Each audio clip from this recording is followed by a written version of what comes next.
حج 2026 کی تیاریوں کا آغاز، چیئرمین حج کمیٹی تلنگانہ مولانا خسرو پاشا کا اسپتال کا دورہ۔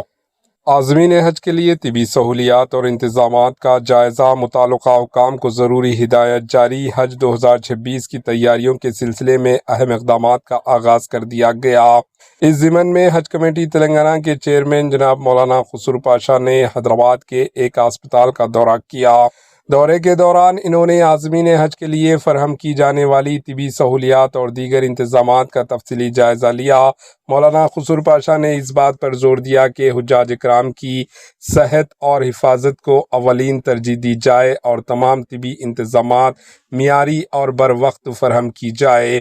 انہوں نے متعلقہ حکام اور طبی عملہ سے بات چیت کرتے ہوئے ہدایت دی کہ عازمین حج کے لیے مکمل طبی معائنے، ویکسینیشن اور ایمرجنسی طبی سہولیات کو یقینی بنایا جائے تاکہ سفر حج کے دوران کسی بھی قسم کی دشواری کا سامنا نہ کرنا پڑے۔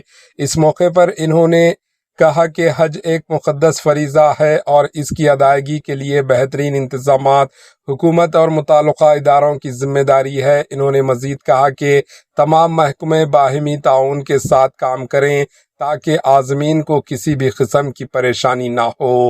یہ دورہ حج 2026 کی تیاریوں کا ایک اہم حصہ قرار دیا جا رہا ہے، جس کا مقصد عازمین حج کو بہتر سے بہتر سہولیات فراہم کرنا ہے۔ آئیے دیکھتے ہیں ایچ این نیوز چینل کے نمائندے یوسف الدین کی یہ رپورٹ۔